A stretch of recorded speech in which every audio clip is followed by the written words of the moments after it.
بسم الله الرحمن الرحيم. عن ابن عمر قال: إنما سماهم الله أبرارا لأنهم بروا الآباء والأبناء، كما أن لوالدك عليك حقا كذلك لولدك عليك حق. ضعيف الإسناد.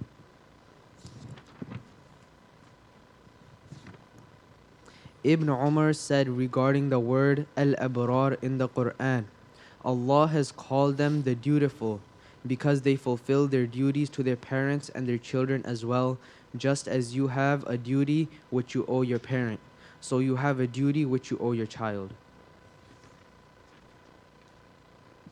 عن أبي هريرة رضي الله عنه قال: سمعت رسول الله صلى الله عليه وسلم يقول: جعل الله عز وجل الرحمة 100 جزء، فأمسك عنده 99 وأنزل في الأرض جزءا واحدا، فمن ذلك الجزء يتراحم الخلق حتى ترفع الفرس حافرها عن ولدها خشية أن تصيبه. صحيح.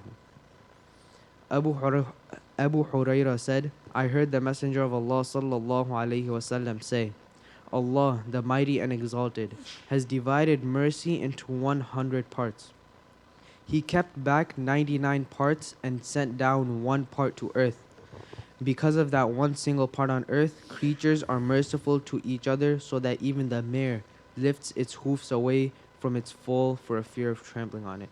Okay. Jazakallah khair. Bismillah ar-Rahman ar-Rahim. Nahmaduhu wa nusalli ala rasulih al-Kareem. Amma ba'd.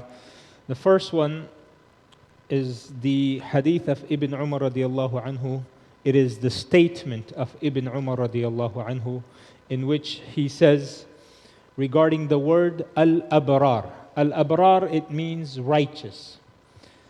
And he's saying that the reason Allah has called them Al-Abrār because they do bir towards their parents. Meaning, in the Qur'an, Allah subhanahu wa ta'ala, He says, Innal abrara lafi na'im. Verily, the abrar, meaning the righteous, they will be in a life well-pleasing, in Jannah. Why did Allah call them abrar? He didn't call them muhsineen, He didn't call them muttaqeen, even though they are that. They are specifically called abrar because they do bir. So it's the same root word. So he's saying that Allah has called them al-Abrār. Over here it is translated as dutiful, but it can also be translated as righteous, because they are righteous towards their parents as well as towards their own children. So here Ibn Umar radiallahu anhu, he's saying, just as you, meaning just as you as a parent, have a duty, just as you as an individual, as a son or a daughter of someone, just like you have a duty that is upon you towards your parents, likewise your parents have a duty towards you. In other words, the parents have rights and the children have rights. And I think from the beginning, from hadith number 1 up until hadith number 94, we have talked about the rights of parents. Correct? Let's talk very briefly about the rights of the children. Number 1, before your child is even born, they have a right upon you. Before your child is even born, they have a right upon you. And what is that? That you choose a righteous mother for them. Who are you going to? Now you might say, well, it's too late for us. Then do that for your children. Make sure that you choose a righteous spouse for them, so that way you help them in fulfilling the rights of their future children, i.e. your grandkids. And after they are born, they have certain rights. Number 1, when they are born, to do tahniq. Do you know what is tahniq? Tahniq is putting something sweet into their mouth. The Prophet ﷺ, he used to do this, and this was his sunnah. And it was the sunnah that is practiced up until this day. Basically, the Prophet ﷺ, he chewed some dates, he squished it and squished it and squished it, and took it, and he would go ahead and rub the gums of that infant. So that way, one of the first thing that enters is something sweet mixed with the saliva of the Prophet ﷺ. And there's research that has been done with regards not on children, not on infants, but on adults. Especially when it comes to a person who's fasting, the first thing that you should go ahead and put inside yourself is something sweet. It's easier to digest instead of something that's fatty and something that's very difficult. And that's why in Ramadan, or when a person is fasting, what does he break his fast with? Dates, which is something sweet. And if you don't have a date, what do you break it? Not with a sambosa filled with oil, trans fats, all of this. Or you, No, not milk, water. Water, milk is also very fatty. Yeah. With water. So you see, there's a wisdom. Of course, we don't care about any medical benefits, because tomorrow they can come out and say, no, there's no benefit in this. We are not doing it for that. We are doing it because this is the sunnah of the Prophet ﷺ. The second thing is to give them a good name. Give them a beautiful name. Not a name that when they grow up, they are ashamed to be called by that. In some of the cultures, they give them a name, wallahi, it is very embarrassing if you translate it into Arabic. One of the names I have personally heard is Fariya. It's not right. It has a very negative meaning. It's mentioned in the Qur'an. لَقَدْ جِئْتِ شَيْئًا فَرِيًّا.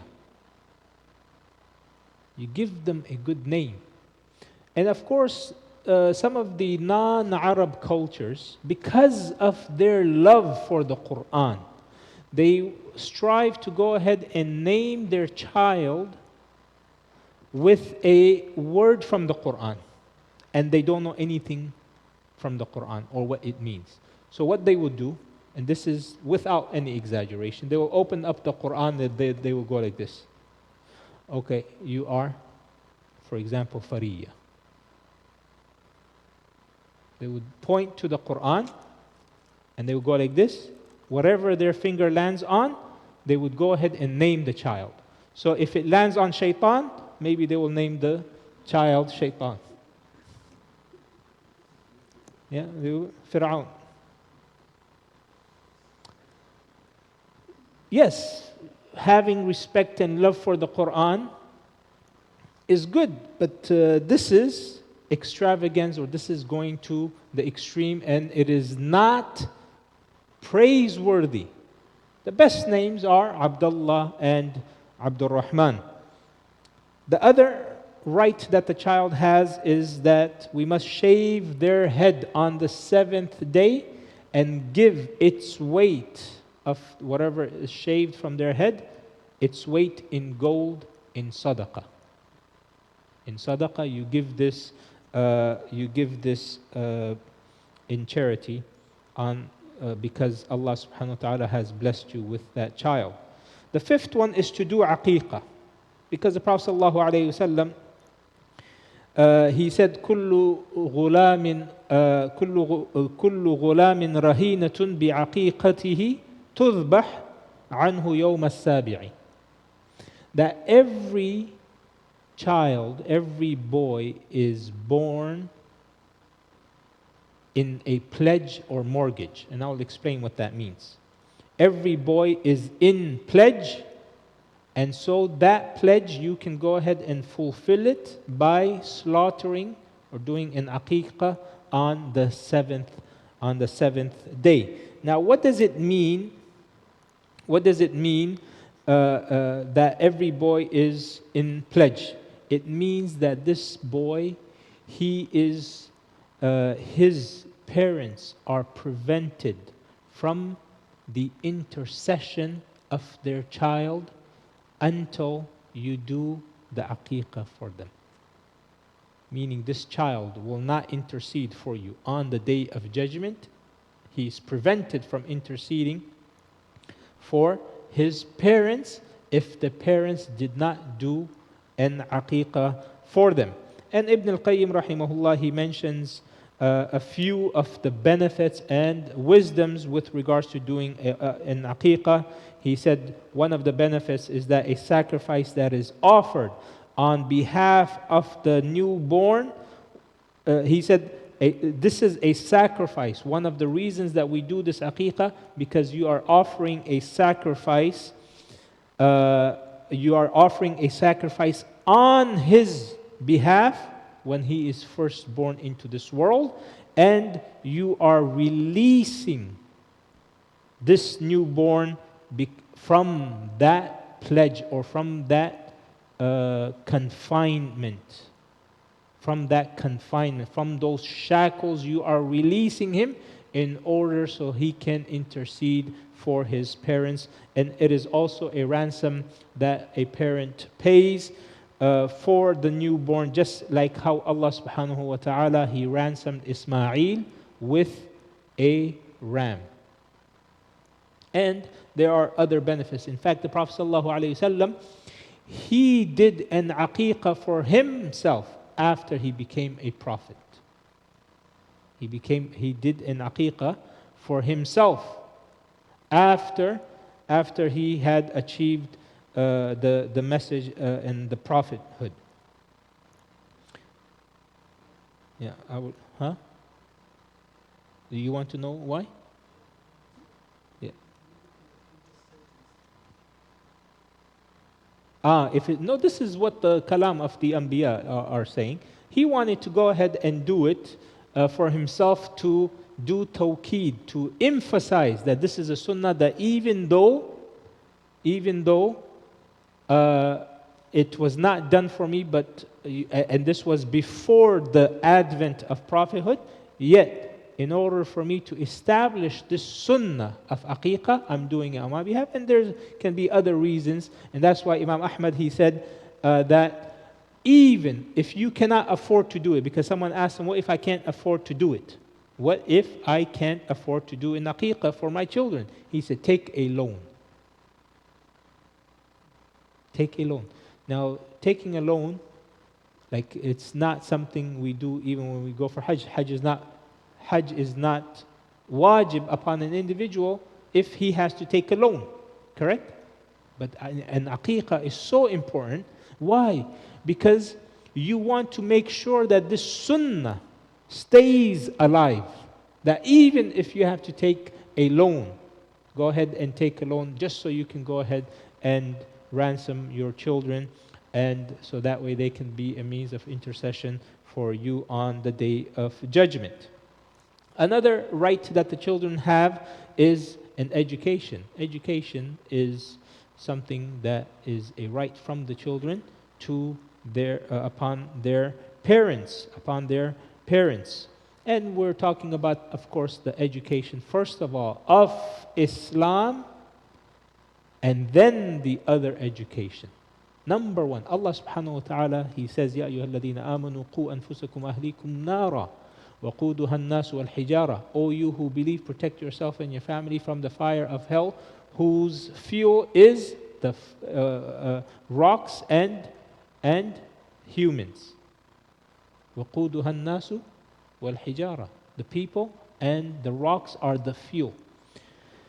Al-Hasan al-Basri rahimahullah, as well as Ali radiallahu anhu, as it comes in Tafsir al-Qurtubi, he says, this means teach your kids the religion. To protect them from the hellfire, it means to teach them the religion. The other right that they have is circumcision. If a parent fails or are unable to afford circumcising their child, and they have reached an age where they are older and whatnot, yes, circumcise yourself. Who was the first person that got circumcised? This was the sunnah of Ibrahim alayhi salam. He was more than 80 years old when he became circumcised. This is how big of a sunnah it is. So if you have a person who comes into the religion and they are not circumcised, of course, over time, you don't tell them right in the first day. Over time, of course, this is something that he would need to be, because it's part of the fitrah. It's part of the natural disposition. The other quality or the other right that they have upon you as your children is to teach them the adab. They are your representatives in the masjid, in the community, as well as representatives of the religion in the society and in the world. And you see Luqman alayhi salam, he is teaching adab to his own children. We have the whole surah in which he's always saying, Ya bunayya, Ya bunayya, Ya bunayya, la tushrik billah, Ya bunayya aqim as-salah, Ya bunayya wa'mur bil ma'ruf wa nha 'anil munkar. And he is giving him life lessons, education, as well as teaching him adab. Number 9, spending on them. Spending on your children is part of their rights upon you. Don't be stingy with your wealth. Don't try to save it up so that way they spend it after you die. No. Spend it on them now so that way they spend on you after you die. Does that make sense? And number 10, there's many other rights that they have. Number 10 is that you treat them fairly. And we've mentioned this in our previous lesson.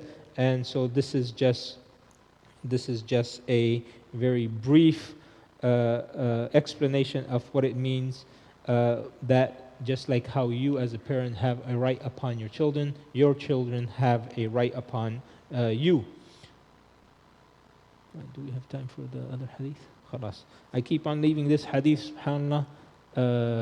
This is the second time I'm leaving hadith for the next time. Huh? One thing you didn't mention, you do adhan in the ear, the right ear. Yeah. Okay. Yeah, you can do adhan in the ear as well. Yeah, because some of the scholars, they don't see that as a sunnah, but some of them, of course, they see that as a sunnah. So I only talked about those rights. All of the scholars, they agree. All of the scholars, because that hadith is based upon a weak narration. But nonetheless, because it's been passed on and we've been doing it, there's no harm, inshallah, if you do the adhan in their ear. And the scholars, they mention some of the benefits. You're doing the adhan. You're doing the adhan in their ear. You are establishing the tawheed deep inside within them, and then you are telling them that they are a Muslim, and subhanAllah, when they are dying, the salah is being performed. Because after every adhan, and what is it? After the adhan is? And after the iqamah is? The salah. So that whole period of time, this is how much time they will spend in this world compared to the hereafter. They live for 60, 80, 100 years. The time is between adhan and iqamah, or iqamah and salah. That's our life. That's our life compared to the hereafter. Because when they die, the salatul janazah is performed on them. And really, when we are in the day of judgment, when we look back, how do you think we're going to see our life? Exactly that. And our salah, most of our salah, the time between the adhan and the iqamah is 10 minutes. Yeah, about 10 minutes. That's what people will say. My time in this world was like praying 2 rak'ahs. Some people will say more, some people will say less. The next hadith is the sharh is very, very long, because I have the whole page as the sharh. I've written on the sides and I've written on the... So if, Professor, you want me to continue, we can. Otherwise, we leave it till next... Yeah? Okay. All right. So we will end officially, inshallah. So, subhanakallah wa bihamdika ashhadu an la ilaha illa anta astaghfiruka wa atubu ilayk.